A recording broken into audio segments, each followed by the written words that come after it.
People of the internet, today we see how the downfall of Two Bears, One Cave happened. Let's go. Two extremely successful comedians, Tom Segura and Bert Kreischer, recently took a 6-week break from their podcast that was already dropping in views. But what happened while they were gone made them realize their entire audience has officially turned on them. We read the comments too. We're not going to save the show. What took place in their absence was so bad that their comeback episode was originally titled, "We're Sorry We're Back." However, instead of listening to their fans' reasonable criticism, they ignored it and went right back to doing the same thing that pissed off their audience in the first place. You only have what you have because of fans, so don't talk about us like that. Yeah, but you're still a loser. Now their podcast is in a worse position than it was before, and it's only a matter of time before two of the highest selling comedians in the industry have to shut down their show. Welcome to the final episode ever of Two Bears, One Cave. But this was possibly a long time coming, because only a few episodes into Tom and Bert's Two Bears, One Cave podcast, fans were already starting to notice some problems. So is Two Bears, One Cave the first thing that kicks off the downfall of the Rogan sphere? Because we know that some people tried to say it was Brendan Schaub, but that was more like being exiled from everything. Two Bears could be what kicks off the whole downfall of the Rogan sphere. Maybe this is the first one. The first one. People don't understand.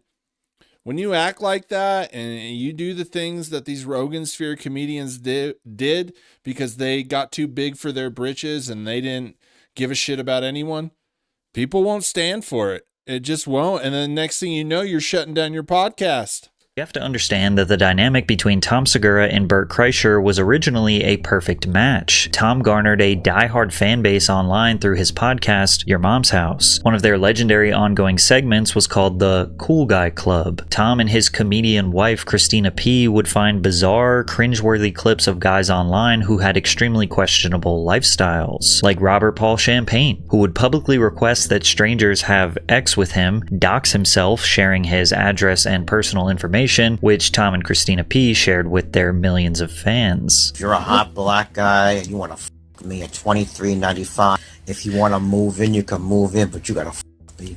I need to be fucked a lot, man. Get free food, free rent, and everything else, man. Here's the deal, man. Men from jail, homeless, or you're a thug, you want to come move in, your friend can move with you too, man. Free rent, you get a lease and a key. Fuck me. Piss on me, beat me, I'm home now. You see me, want to come over today and try it out, man. So stuff like that. And who is he? He's that guy. His name is Robert Paul Champagne. He lives in New York. You could visit him when you're home. Another cool guy was Tony Johns, Utah's most infamous ladies' man. You know, like deadass though, like breakups are hard, don't get me wrong, ladies and gents, playboys and playgirls. Woo, breakups are hard, but you gotta realize. Holy shit. I think If a girl falls for a guy like that, let her. If she can't see that one coming from across the ocean, then you know she's just as dumb as him. Like, ladies, he looks like an Oompa Loompa. His skin looks like an Oompa Loompa. I swear to God, he took rulers and sliced his eyebrows in half.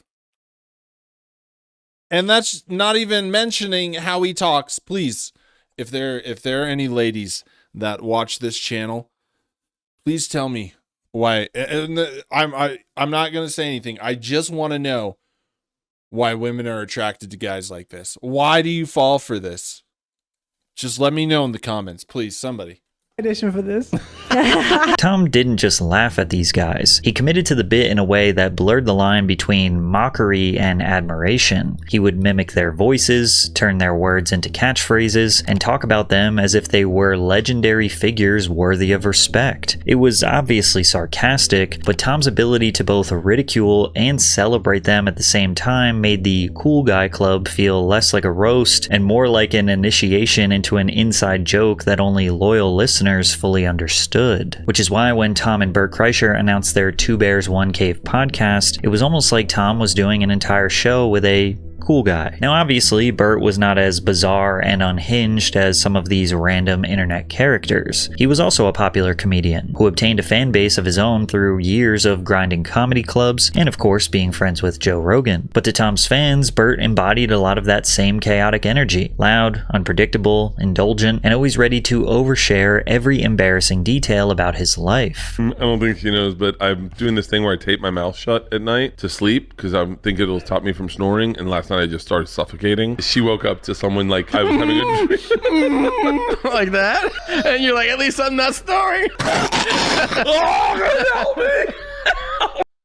You know, it's crazy, like seeing these things about Tom Segura and then comparing them both. You can look at Bert Kreischer, and Bert Kreischer hasn't changed. He's just gotten more terrible. Yeah, he's just gotten more terrible, but he's the same person, just a more terrible version of that person. Just full balls to the walls, alcoholic, you know, running towards the death goalpost really fast. But then you look at Tom Segura, and it's sad because you see exactly who Tom Segura was. Tom Segura was a guy you like to hang out with, a guy that made you feel, you know, part of the group. Somebody, you know, that made your day better, right? And then clearly, Tom got money. We could really say money ruined Tom Segura. I mean, he put it, you know, okay, I'm going to say this. If I'm going to make a TV series, right? And I've touched on not this point, but this topic several times. If I'm going to make a TV series, a horror series, debut it, the first thing you are not going to see is me pulling down my pants and shitting all over myself. Do you know how lazy that is? That scene to this day is so goddamn annoying to me. It's just like, y'all talked all this shit about all these people and media stuff all these years, and the best you could come up with was you running around shitting on yourself. Does anybody else feel that way about that fucking serial killer show Tom Segura made on Netflix? The first episode, it was just so stupid. I don't know how I got on that, but this is where we're at. Get it out of my mouth! Tom and Bert's most viral moment was only 36 episodes in when Bert admitted that he drinks 2 massive jugs of Kool-Aid every day. It caught Tom so off guard that his head nearly exploded from laughter. You're drinking Kool-Aid to start your day? Really? It's so good. What kind? Red. Kool-Aid is awesome. It really is awesome. Pour a little something for yourself. It's watered down. It's not too bad. You really drinking Ice Kool-Aid? cold. It's ice cold. Yeah. You are drinking Kool-Aid. Yeah. It's awesome. You're drinking 64 ounce Kool-Aid.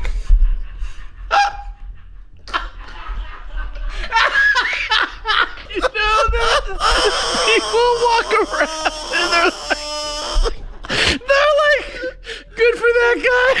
He drinks a lot. You could see they were actually friends. Now Tom just hates Bert, basically. But notice something else. You notice how they changed the vibe as well. Look at the set there. The table's smaller. It's a more like cozy feeling. It's nothing flashy. And look at the set now. You could say probably 2 very conclusive things about Two Bears, One Cave. One, Bert has just gone off the rails and ruined the show to some degree. Whatever, who knows, right? And number 2, you could say that money ruined Tom, and then Tom's money also equally ruined the show. It changed the set, it changed the vibe, of course it changed Tom, and then it also changed Bert because Tom started doing it and then Bert started doing it, and now there's all these moments. Those are the 2, I think, even without anything else, those are the 2 things that are obviously some of the main reasons for the downfall here. I don't want her. It's Kool-Aid. Bert lives like how a kid would imagine being an adult is like. Basically, the appeal of the podcast was Tom being the sharp, quick-witted observer who thrived on irony. Now, Bert was the sort of goofy, idiot, lovable best friend at first, but it quickly turned into him being unsufferable. 1 year in, fans of Tom and Bert were questioning how long the Two Bears, One Cave formula could realistically last. Is anyone else losing interest in Two Bears? Tim and Bert are still really funny, but the podcast has felt stale for some time now. It seems like at some point, they really started focusing on Bert's idiosyncrasies, which, don't get me wrong, can be funny, but it's pretty much the same thing every week. And the longer it goes on, the more I feel myself getting annoyed by Bart and whatever zany thing he's doing this week. At the time, this was the minority opinion. Fans weren't looking for anything special. They found a level of comfort in just listening to two old friends play off each other and have one You see that? There's the first change right there. It started with a new table. And the feeling, the vibe, I think the set looks like trash. And it's not because I just don't like these guys. It's just my general feeling. But Tom made it just like really uncomfortable and modern and stuff. And don't get me wrong, this set's not that great. But do you see the shift? He made it look more corporate and more uncomfortable. Like the new set is that weird wall and just the colors and then, ugh. And if you don't believe me, man, these things matter. The environment, the vibe they're giving off, all this matters. Just look it up. Look it up. It matters. serious conversation after another. The hate for Bert on this subreddit is ridiculous. Agreed, some of the guests have been pretty good, but I'm usually bored with them towards the end of the episode. Bert and Tom have chemistry that doesn't get old in my opinion. And even though a majority still loved the pod, it only took a few episodes to realize how mind-numbing Bert's screechy laugh was. Where do you think you would hit her?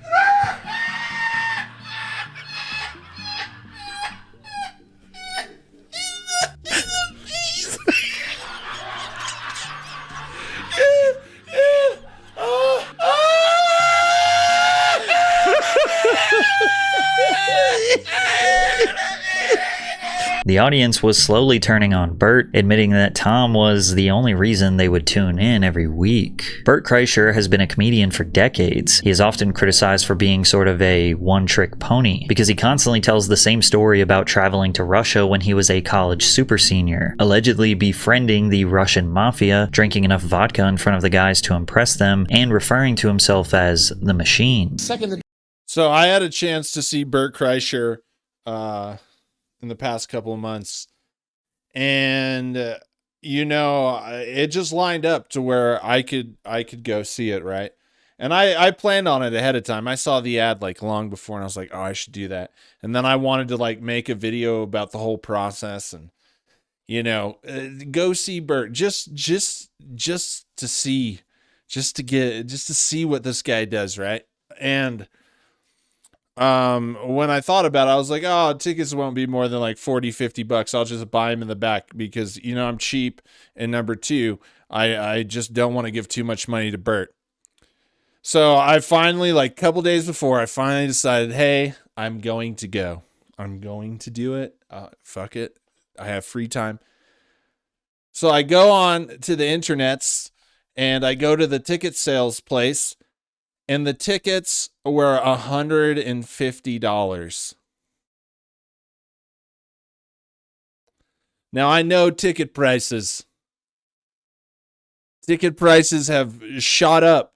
But, like, you can go see, you could go down to your local amphitheater and get, like, some cheap tickets for, like, $30-$45 and see 4 to 5 bands. Bert Kreischer was charging $150 to see him do comedy. Can you believe that? It's insane. Anyways, moral of the story, I didn't go because there was no way in hell I was paying that much. When you go to like a show or you go see a band that you don't really care about, stuff like that, you don't spend $150 to go see them. It's crazy. With the downfall of this podcast and the downfall of his comedy career and basically just him in general. He's trying to suck up every cent he can before the door closes on him. Can we get a petition started about Bert Kreischer's ticket sales? That's just ridiculous. What does he do that requires $150? What does he give you? $150, man. I know some people, I never, unless I'm going to like some cool like stadium like Red Rocks or the Cave in Tennessee or something like that. I'm not too worried about seats. I'm not 20. I don't need to be up front, jump in the mosh pit, try and get on stage. No. I'm the guy that's bringing in a bag with snacks, my own ultra deluxe seat, you know what I mean? A blanket, the appropriate clothing for the weather, all of it. And joints, always joints. I'll have a bunch of joints because you'd be smoking the whole time. That's me. I just need to hear the music live. And the same for this. I just,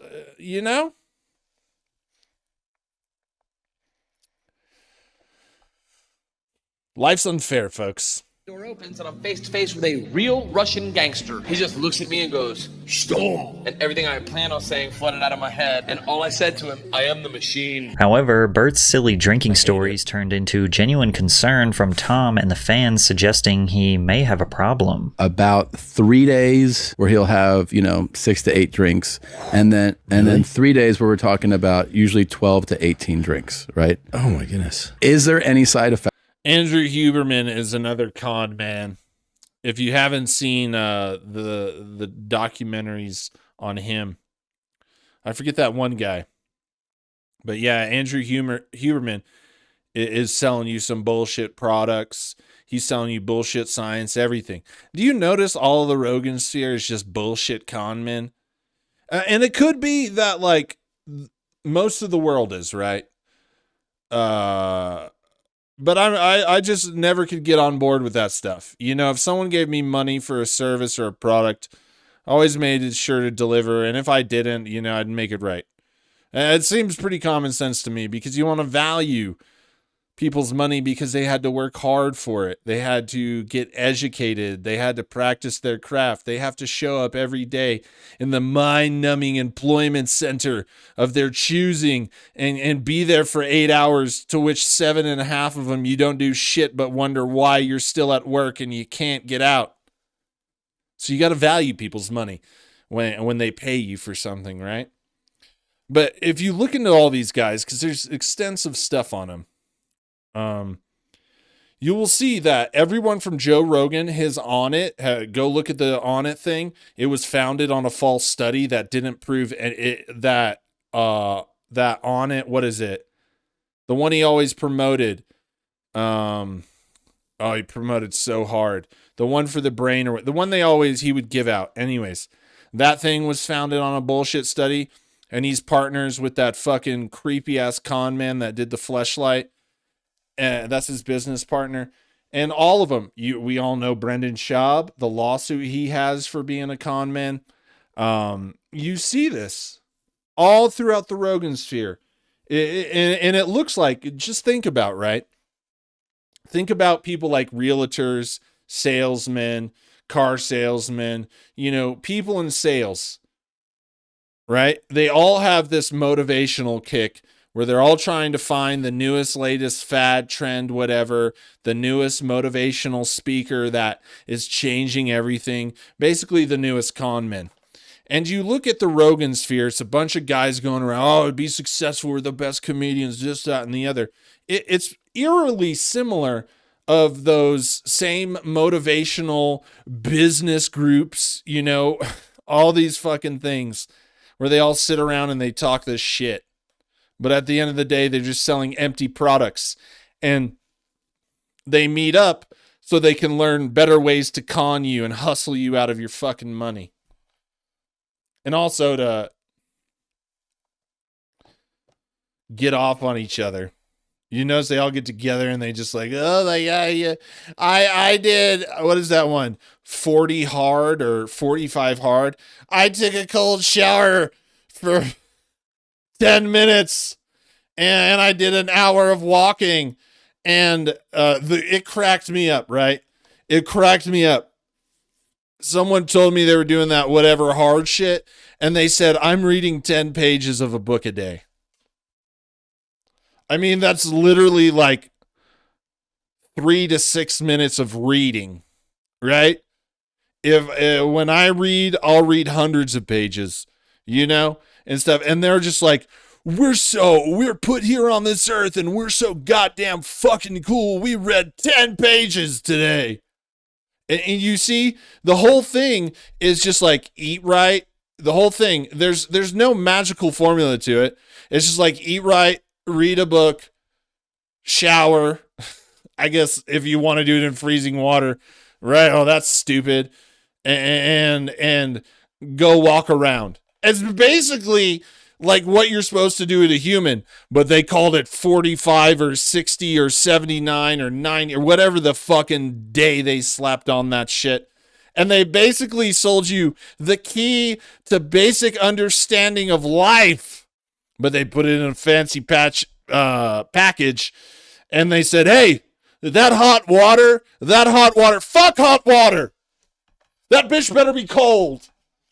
You see how it's all bullshit? You look at Herbalife. You know what Herbalife is doing? They're telling you this magical mystery protein shake, and if you open a magical mystery protein shake store, it helps you lose weight. When in actuality, they're just putting you on a calorie deficit and selling you their shit-ass drink as a meal replacement. Isn't that funny? And you know what the basic key to weight loss is? A calorie deficit. But because they put it in a shake and you're in a store saying this shake changes lives, it's different. It's the key to fitness. That's why I like guys like CoffeeZilla, right? That guy's out there just taking these fuckers to town, you know, and that's what it should do, because we have promoted, lifted up, you know, all of these con men. You know, look, they're all presidents. Every president is a con man because they promised all this shit to you and they never delivered. But they always made war, corporations rich, and you poor. You know? But they sold you bullshit just to get in office, which is like selling you bullshit just to get your money or your support, right? And then they sold you down the river. Can we stop it already? If you say you're going to make me a cheese pizza, hand me a cheese pizza. Okay? Don't walk out the back door with my money.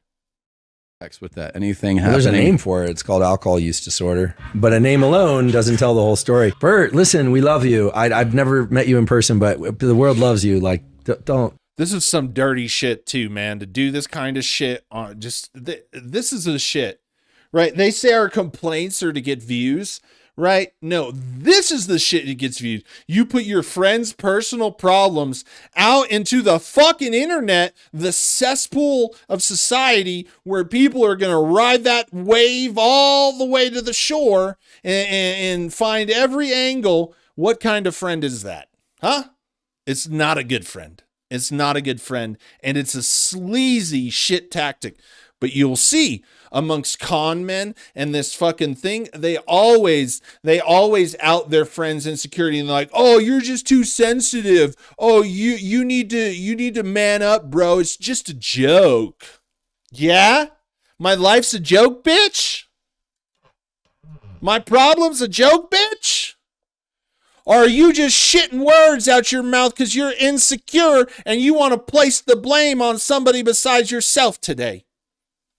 You don't need it. This guy, I mean, It's wild that he's alive. Theo Vaughn even tried to have a serious conversation with him about it, but Bert is notorious for justifying his actions by any means necessary. Do you think that you're an alcoholic? No, I've run it through the ringer a few times. Dr. Drew's my litmus, and I've talked to him about it. He's like, you're not an alcoholic. You just drink too much. He's like, alcoholism's different. Being powerless to alcohol is different than drinking a lot. I drank a lot yesterday, and I woke up in the middle of the night in a sizzle. I mean, I was so hot, and all of a sudden my body went and poured sweat. Oh. Back to sleep. Nuh-uh. Yeah. Like almost like when a truck stops and it's like, It woke me up. I was so hot. Bert, I'm not an alcoholic. Also, Bert, I got drunk yesterday and woke up shaking with night sweats. Him making rules about drinking, like not drinking on a Monday or Tuesday and not drinking on planes, is exactly something an addict does. We make rules for ourselves to make us feel like we have control over it. Ooh, that's good. People have asked me that so often, and I go, no. And they're like, really? I think that you've told me directly that you think you have a problem. No, I have a problem with it. I think Steve-O is like the worst offender. The shit Steve-O has done is like, dude, I can't stand Steve-O. And I don't really think I had much of opinion. I just knew him in Jackass is crazy.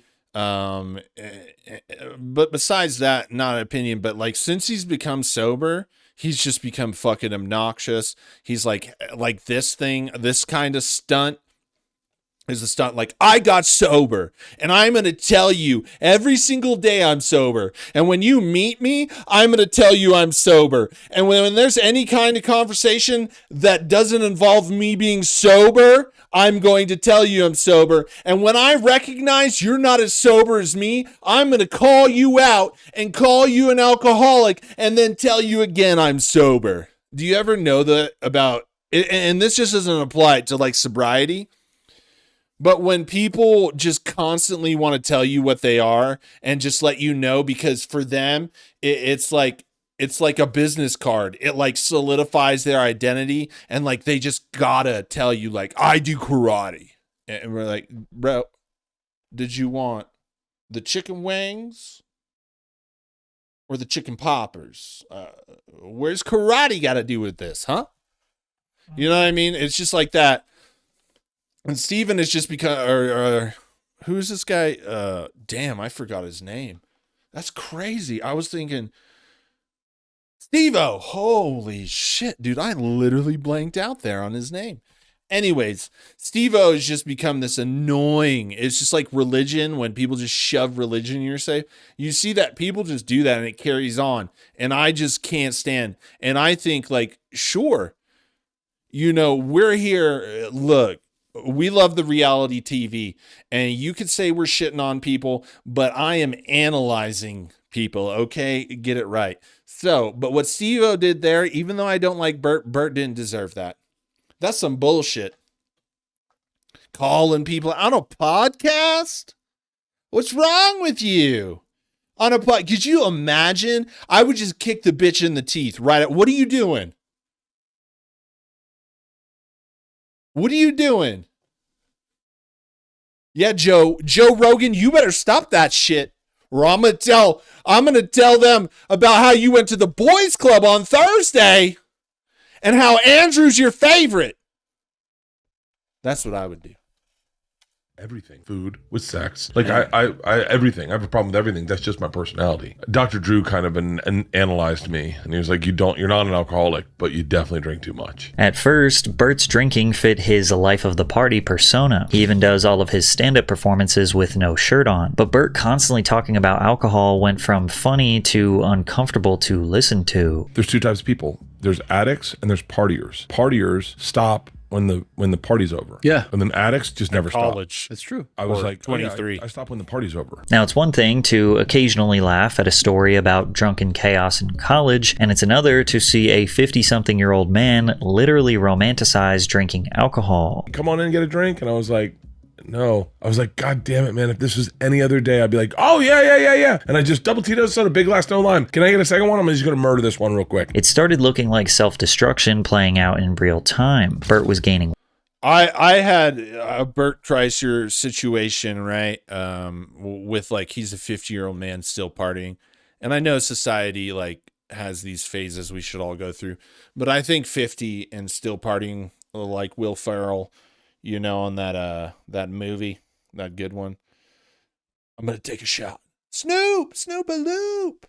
Yeah, that was good. I blanked that one too, bro. You know, this could be a major problem. Blanking out. Old school. That's what it is. But seriously, guys, if it gets too bad, let me know, and I'll shut down the YouTube. Okay. Anyways, point is, I had a situation. I remember in college, right? There's this rock and roll bar, and we would go. The only time I'd ever go there is they had like a bar in the front, and then they had like a music space in the back where they put on shows. And so throughout the year, there'd be like a lot of punk, and then there'd be like a lot of underground hip hop and stuff. And then some bands I like from those genres would usually go through there. And so I'd go there maybe like 2-3 times a year. Before that, you know, when I went to a lot of shows, I'd go to the back, you know, and see the shows, whatever. Right. So I remember doing a lot in college. And I remember these people, they were probably like 10 years older than me, you know, in their 30s or whatever, when I was in college. And they were there, and they were like wearing the band shirts, and they were all dressed out like rock and rollers, punk, you know, just still sceney, right? And I was like, oh, that's interesting. Crazy, right? That's crazy. You're 30s and you're still trying to wear your personality on your band shirt, right? And I get it. But the point is I remember like years later, like 10 years later, I went to a show there, and those people were still scening out in their 40s and maybe in their 50s at that same bar, doing the same thing, right? And my opinion on this has changed over the years. If you would ask me in my 20s, I would have said they were losers. If you would ask me in my 30s, I would have said they were losers. Now, if you ask me now, life is shit, right? And if you want to be a scene kid for 30, 40, your whole life, then I guess so. Because have you seen that meme where it's like me during the emo phase? Or like they do it with Gothic too, or rocker or whatever. And it'll be in the beginning when they were young, they were all like kitted out in the scene. And then it's like me in my 30s, and it's like tried to be corporate, and then me in my 40s gone back to my emo phase. So I don't know. Maybe that's a bad example, but you know, there's just some people that attach to these things from childhood, their teenage years, and they just go with it. And society will tell you they never grew up. But maybe they're right all along. And we all just need to go online tonight and get us some band shirts. You know, I don't know. Weight, face getting bloated, puffy, and red. And listening to him complain about it was not entertaining, it was sad. And then you look at please like me who wake up at midnight and then take more NyQuil because they don't want to sit with their thoughts. I mean, I look at like men. I am so far from a man. I am so far from a man. Like I'm so far from like a man, right? A man who goes everyone else first, then me. It's not how I think. I go me, and then, oh, there are other people here? The podcast turned into almost an intervention, with even their fan base expressing concern, which was honestly pretty wholesome. It's nice to see that fans genuinely wanted to see Bert get better. And to their surprise, he eventually announced to everyone, this type, well, what am I saying, man? I mean, I guess I take advantage of their stupidity. But all this personal shit about their personal lives and their health, why? Don't put that shit out there. I mean, I get it if you're like dying and you're like, fans, I've got an illness. But all these, I guess I should say, the trying times in your life should stay private. You tell jokes. We don't need to know that. I just think these guys don't value anyone's personal privacy. All of them in the Rogan sphere do this shit. And I'm just like, there's no way. There's no way. that he was going to get sober, but only for 23 days. I'm going sober for 23 days. What happens tomorrow that you're going for 23? Why? I mean this heartfelt. When we started this, the sleuths who were like, he's talking about Bert, and I read the comments and they weren't hurtful. They were like people concerned, and I was like, if that's how people are seeing me, that's not how I want to be seen. Then after 3 weeks, he said this. Day 21, no booze, no sugar, no carbs, and I feel fantastic. More energy. Okay, question. What do you think he has written or tanned into his chest? I don't know if this is online, but why does he have, it's an S and an O. Does that stand for suck off? And then it looks like the arrow faded pointing to when he goes to the boys club. Anyway, thinking clearly, not feeling hungry. He said his blood pressure dropped to the point where he didn't have to take his medication. Bert was shocked at how good his life could be. I'm down 40 pounds. I haven't had alcohol or sugar in 83 days. I've been primarily carnivore. That all ends today. Despite all this great news and all of the positive effects of getting sober, Bert decided to celebrate his sobriety by getting absolutely hammered on the Fully Loaded cruise, which was a Do you think Leanne brought her trainer? Can you see the trainer out in the audience? I'm sure there's a lot of trainers out there. What am I saying? I don't know about you guys, but Leanne taking a picture with that trainer and like holding on to him like he has a mega cock that set her free.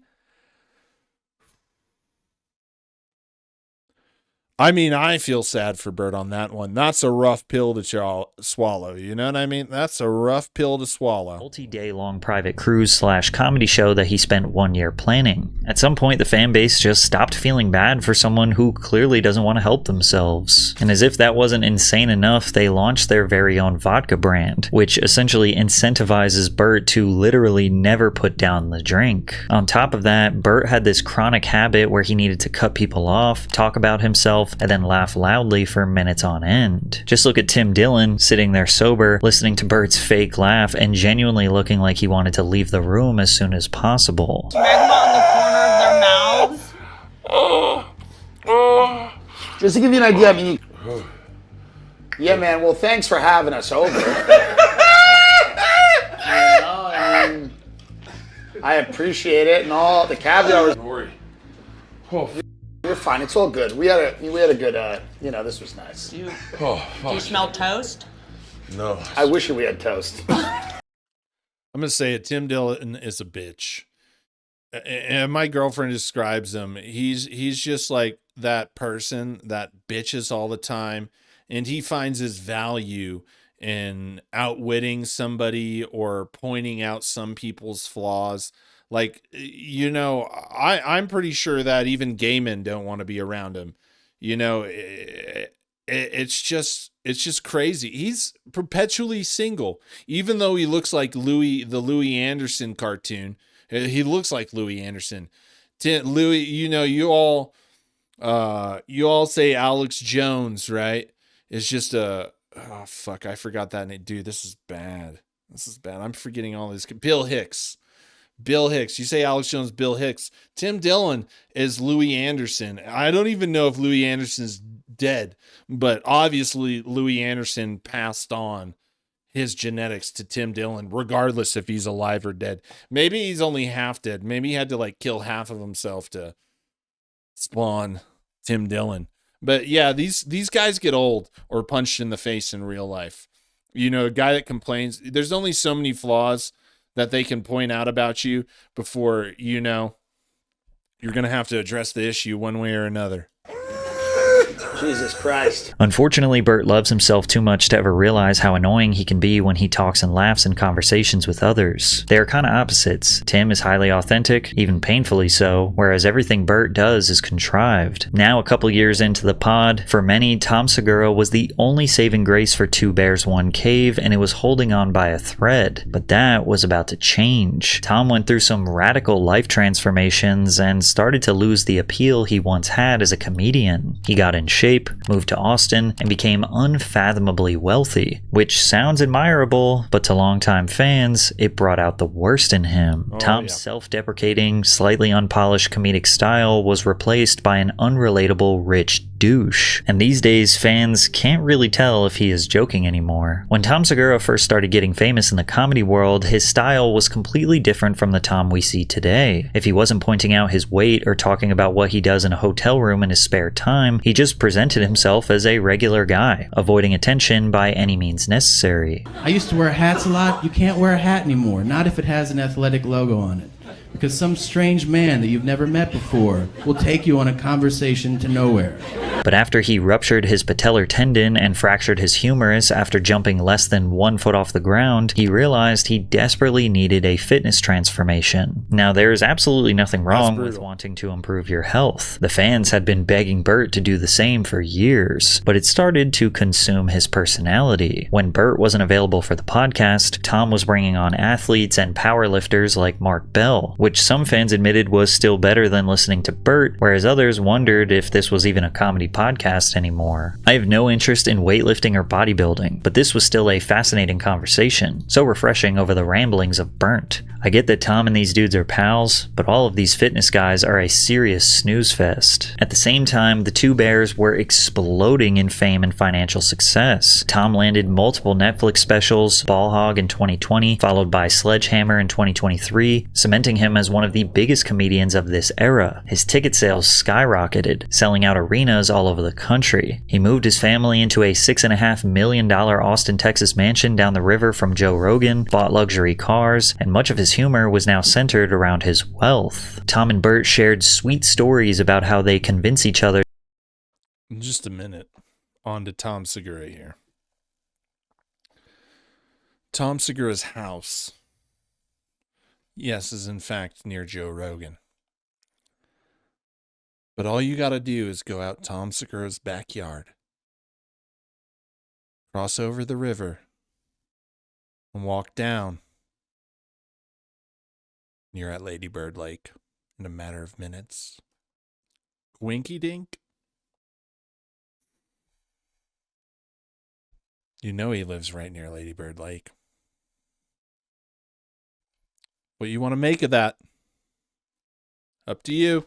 To buy expensive things because they deserve it. Tom sends me a very heartfelt text. Hey man, you're busting your ass on the road. You work nonstop. You're gone 2 weeks at a time. You have 2 podcasts. It goes on in like this really heartfelt text. You deserve to treat yourself every now and then. This is an affordable treat. Do it for yourself. And so I go back. I buy the watch. Next day, I'm sitting and having coffee, looking at the watch, going, God damn it, I love this. I really love looking at it. It cheers me up. And I call Tom. I said, hey man, I appreciate you sending me that message. Leanne tried to convince me, and I wouldn't do it, but your message meant so much to me. He's like, oh, cool. I go, what are you doing? He goes, well, you know, I sent you that message, and I realized that shit applies to me too. I'm in a Rolex store. I'm buying a new Rolex. Wow. He bought a new Rolex the next day. Yeah. And if this was all it was, anybody criticizing Tom would just look petty and jealous. Most reasonable people agree that success should be celebrated. Being healthy and wealthy is the ultimate goal for the average American. However, Tom took it a bit too far when he started lecturing his audience on their broke mentality. Every time we talk about like a watch or a car, I'll get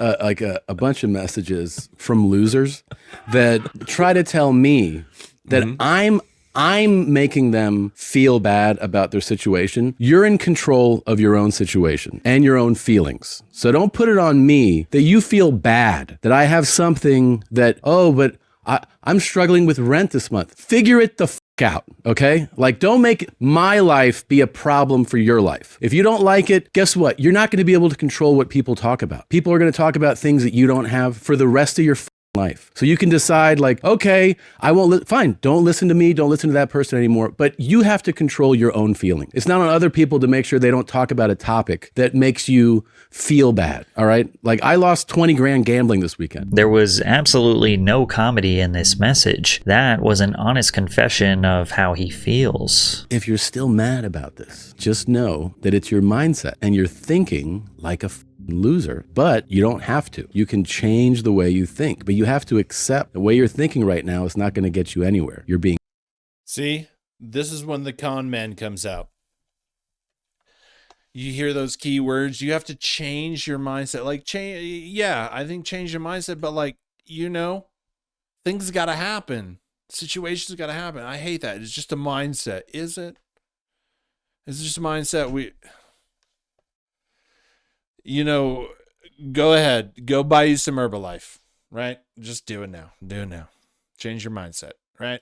Bitter, you're being petty, you're insecure, you're not confident, and you can change that, but you have to be proactive. If you just sit around, you only have what you have because of fans, so don't talk about us like that. Yeah, but you're still a loser. Now, if Tom just went back to his typical comedic style, this could have easily been seen as just a joke. However, he seemed to be getting a kick out of making fun of poor people, which was extremely noticeable when he ranted on his podcast about using a washcloth, making a joke about it being a quote-unquote black thing, only to correct himself and just say it's for poor people. Well, did you try it even yet? No, I'm not going to do it.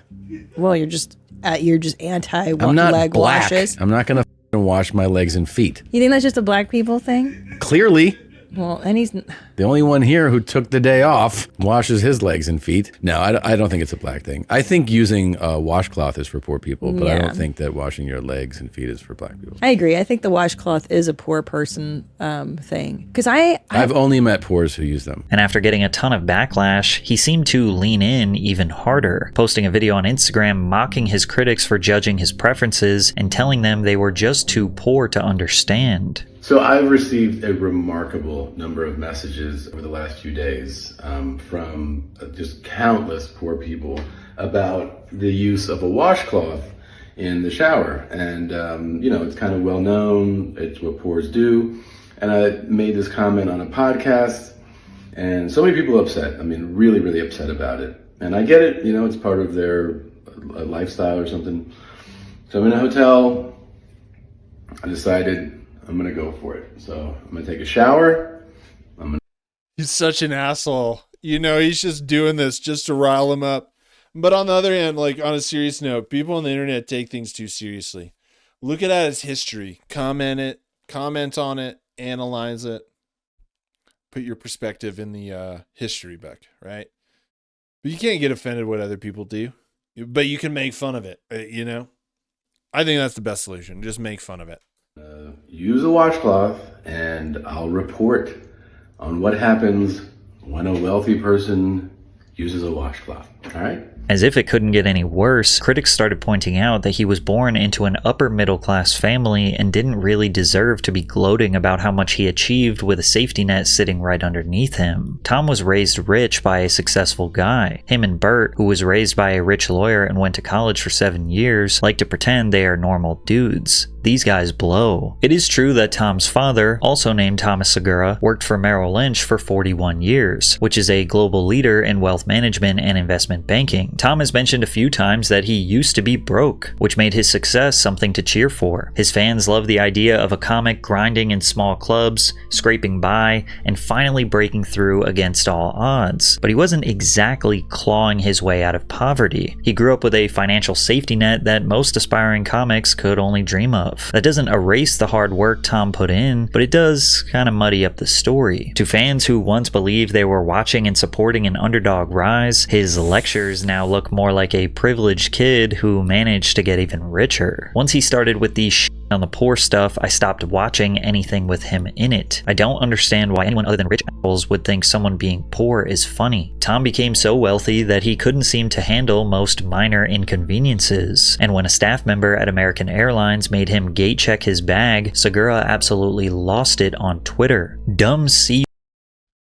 That's the thing about like growing up and having money is when you have money to as a safety net, like shit. If everybody had money, they could make their dream. Like most people that focus and they have a safety net, like most people that focus and put in the work could succeed their dreams, succeed at their dreams. If, and there's some extenuating circumstances like talent or whatever, right? But most people could if they had a safety net. That's the problem is most people don't have a safety net. So they don't got no time to chase their dreams because they're chasing survival and paying the bills. So, like for most people in the world, people have no respect for something like that, because it's like, shit, anybody could chase their dreams when you don't have to worry about money. Shit, what else are you doing if you're not chasing your dreams and you don't have to worry about money? What the fuck are you doing? So, yeah, it loses about like 90% of its appeal after you. Okay. You had money. Oh, all right. Is there any other comedians?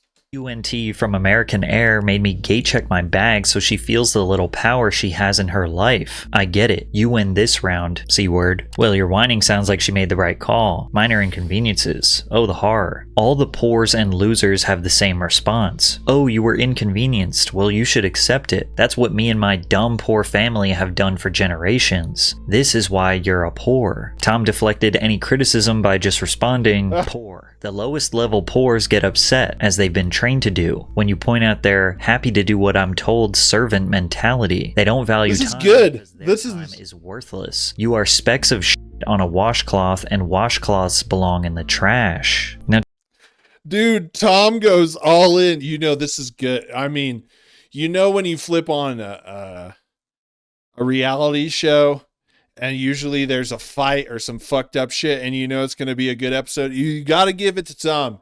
He is delivering it right there. Like that, he has to know what that's going to do, because that's some crazy shit to say and put out on the internet when you know people get all wound up on the internet. I mean, he is just asking for it. You know, maybe Tom is too stubborn for his own good. He just didn't know when to stop running his mouth. You notice that's another theme. You could say that about all of the Rogan sphere. Andrew Schultz is currently just running his mouth all there and everywhere. And they all do. Bert runs his mouth. Tom does. Joe does. Ari along with PDFing and Joey along with, telling everybody about how he abused women for decades. You know, it just seems to be a theme.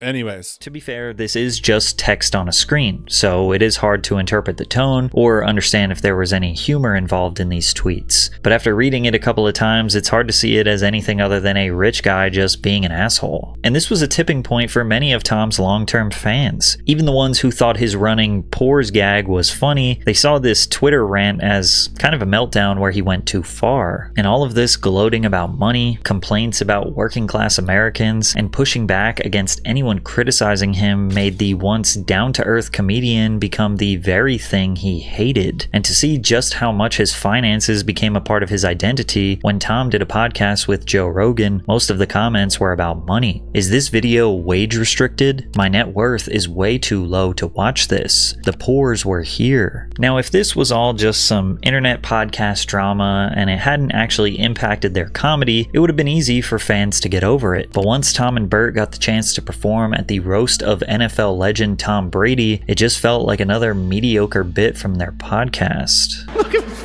picture.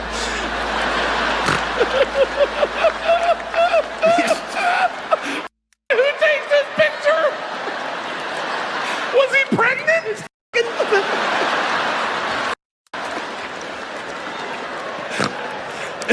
This gayest shit I've ever seen. These vodka salesmen are having a hard time reading the teleprompter. This was, by far, the least funniest thing from the night. Fall from grace. They're done. By 2025, most of the original fan base of Two Bears One Cave had checked out. View counts dropped over 70%, going from 800,000 average viewers to just over 200,000. Most people felt that the duo had gotten lazy and only made podcasts every week because it was an easy way to make money. But feeling that it was unnecessarily stressful, Tom convinced Bert to take time off for 6 whole weeks while they went on tour to focus on their new vodka brand and stand-up comedy. YMH Studios hired Stavros Halkias and Chris DiStefano to temporarily host the podcast. And this decision horribly backfired in a way that Tom and Bert could never have imagined. From the very first episode together, Stavros and Chris reminded the audience that a podcast is much better when comedians make a legitimate effort to be funny. Instead of Bert's constant denial about his health and bragging about his hollow fitness goals, Stav and Chris were full of energy and showed genuine interest in the conversation. And both of them even admitted that they saw the podcast was failing and they couldn't stop the ship from sinking. Listen, guys, we're excited to do this, but we know what you know. We read the comments too. We're not going to save the show. The show's absolutely This is like when done. a marriage is failing, so you adopt 2 fun children. You know what I mean? Stavi and I are like the 2 cool Vietnamese kids that Brad Pitt and Angelina Jolie adopted. ended a month before they got divorced. Yeah. The Two Bears fan base clearly did not miss Tom and Bert. They may have not even known that they were gone, because Chris and Stav got more views than Tom and Bert had received in years. First Two Bears episode I've clicked on in years. The first 5 minutes already has surpassed the last 2 years of this show. This was great. Tim and Bert, please never come back. Not only were Stav and Chris making better jokes, but the audience's hatred for Bert's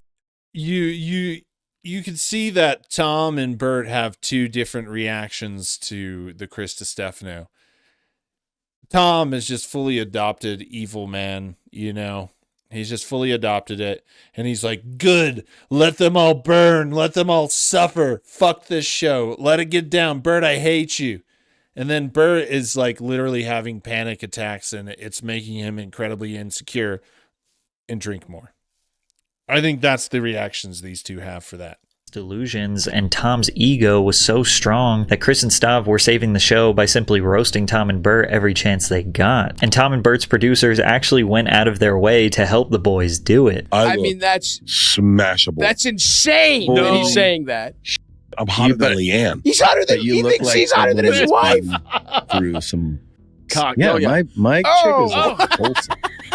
Yeah, I look like such a nice girl. Jesus. You're the way one too who's like, big. come with Oh. me. I'll show you how to get a man. That's what it looks like. In the following weeks, Stav and Chris's dynamic was so good that fans begged for them to stay. But unfortunately, that wasn't going to happen. They joked about not even wanting to do the show at all, and Chris even admitted that he wanted to intentionally sabotage the show by spending the last 5 minutes giving Stav a massage. Don't start getting feelings for us. here's how We're not sticking We're around. not sticking around. Here's how committed we are to making sure this episode is awful. We want you to stick around to the end because the last 5 minutes, I'm going to massage Stavi. This is not a joke at this point. This podcast is 1,000 times better with these two. This is exactly what this podcast needed to become a totally different podcast. By the last episode, Chris and Stav were more comfortable than ever. They honed in on what the audience wanted and were spending most of their time messing around and criticizing the dynamic between Tom and Bert. Chris compared Stav's purple shirt to Bert's alcoholic liver and how they just share information about their personal lives that other family members would have liked to keep a secret. Yeah, by the way, you do look nice in that purple shirt, which is probably the same color as Bert's liver. But at this point, Stav and Chris were counting the minutes until the show was over. They even made a surprise phone call to Bert Kreischer, and somehow he managed to bomb over the phone on his own podcast. They basically asked Bert what they should talk about on the podcast, and Bert's suggestion was so terribly unfunny, yet somehow Chris and Stav turned it into an actually decent joke. Because I like when you guys break down other comics. That's always been fun for us. You know, Tom and I have a vodka, but Joe's diversified himself so much that I think having a vodka is just hack these days, that you need to have a real brand based on the comic.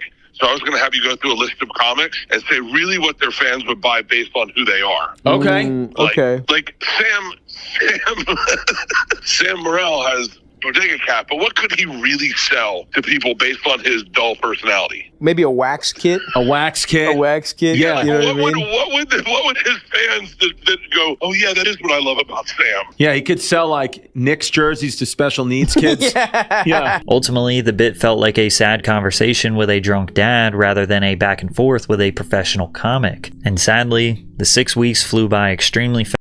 Bert in that moment just sounds like your boss, the guy that has no idea how anything works or what you doing, and he's just a fucking idiot, and he gives you fucking idiot suggestions, and he acts like he's right. That's what that conversation sounded like, you know? You ever do bosses, man? Oh, Lord, Jesus.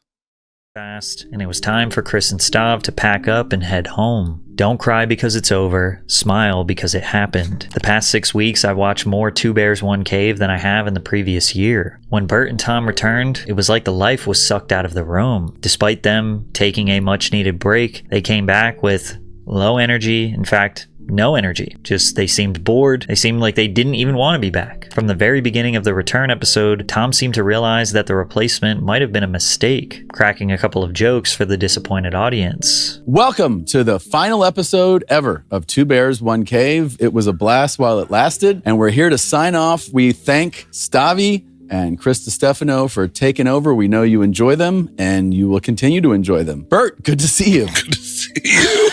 Did you watch any other episodes? I would watch like I saw parts of it. I didn't. You don't watch any fucking podcasts. To give Bert the benefit of the doubt, he talked about how he watched every single episode with Chris and Stav and thoroughly enjoyed it as a fan. Tom, on the other hand, didn't watch any of the episodes of his own podcast and, quite frankly, seemed like he just didn't care. Before Tom and Bert took their 6-week break, they were averaging a little over 200,000 views per episode. Stav and Chris nearly doubled their view counts during their substitution, and now that Tom and Bert are back, they haven't even cracked 200K. It seems like the audience heard what a comedy podcast was supposed to be like and realized that Tom and Bert just don't got it anymore. Near the end of their comeback episode, all you're watching is dead air, with Tom and Bert picking up their phones and talking about later plans. Let's see.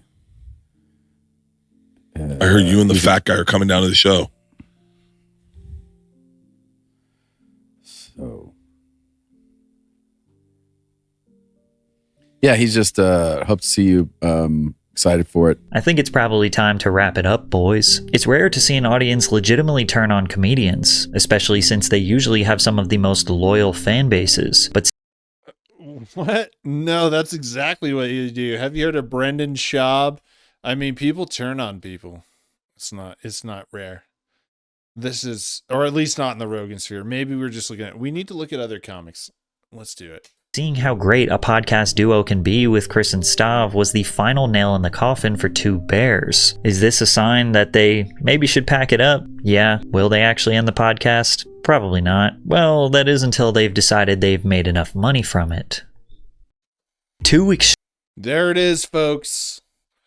Like I always say, it is a privilege to be watching these guys crash and burn in real time. Because in reality, it's kind of fun to make fun of some shit and watch reality TV. You know, just think about these little episodes. Go ahead, when you click on a Lion Meows episode, go ahead, get on the couch, get your snack and your drink, get under the blanket, get comfy. Let's talk some shit. Let me know what you think in the comments. Peace.